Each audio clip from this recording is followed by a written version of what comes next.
哇！見到佢咧，全部啲頭髮咧，好似有少少油脂黐住咗咁樣噶。你嚟到嘅話咧，我哋就會幫你做翻一個分析嘅報告。光咧顯示咗啦，可以 check 到你嘅頭皮嘅狀況啦，同埋你嘅頭皮嘅一個頭髮嘅濃密度啦，check 到我哋頭髮嘅粗幼度啦，同埋毛囊嘅情況，呢部機都可以一一咁樣睇到嘅。哇！見到佢咧，全部啲頭髮咧，好似有少少油脂黐住咗咁樣噶。位置啦，呢啲位置啦，呢啲位置啦，咁啊，相對地嗰個頭皮屑同埋油脂 mix 咗咧，個情況咧就會比較冇咁理想啦。嗰個頭髮生長都差少少啦。譬如好似呢個位置咧，見唔見到呢度佢有個窩位啊？呢個窩位咧就代表咗佢曾經咧係一條頭髮嚟嘅，入咗一個瞓覺嘅狀態，就需要喚醒啦。係啦，冇錯啦。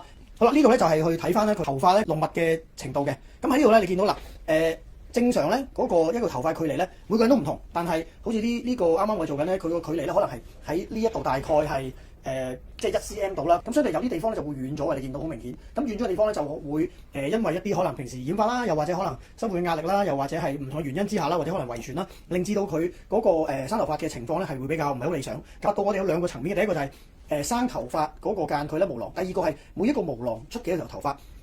好嘅毛囊咧，其實係可以生到3-4條頭髮嘅，就我哋叫做中等偏低少少啦，咁樣嘅平衡。咁你每日洗頭咁，佢咪洗手佢咯，咁樣。即係我哋唔會冇頭皮屑嘅，一定會有嘅，因為我哋人係會有新陳代謝，亦都會有油脂分泌去令到去保護翻我哋嗰個頭部皮膚嘅健康嘅。只不過係究竟我哋有冇即係沖走佢，有冇 keep 住佢係一個蘋果定咁嘅狀態去 keep 住健康咧？咁呢個就會話到俾佢聽，暫時就呢度就可以有一啲比較再處理嘅情況啦。咁好啦，咁去到呢度啦，我哋會睇到一個就係去睇頭髮粗細度。咁當然頭皮屑嗰個積聚咧就更加喺度好似 crystal 咁靚啦，係咪？咁但係其實唔係咁好嘅。正常咧呢條頭髮嘅粗幼度咧，咁我哋講緊咧係一個0.075 mm 嘅。嗱咁啊呢一條就係0.023 mm 咯。咁其實睇到落去做啲咩咧？就係佢而家有一啲嘅頭髮已經出現咗一個比較低於平均值，即係比較弱啊，佢嗰個狀態。有埋電子報告俾你攞走㗎嘛，所以大家咧就可以好放心，知道真係有問題我哋先做，唔係立亂話你個頭有問題啊。好專業嘅一個頭皮檢測啦，咁咧到時咧治療師咧就會話建議你去做邊一個款，因為驚你自己揀咗啲唔適合你，導致你嘅頭皮會有破壞，所以咧專業嘅意見咧佢會提供埋俾你，會話俾你聽你應該去做啲咩，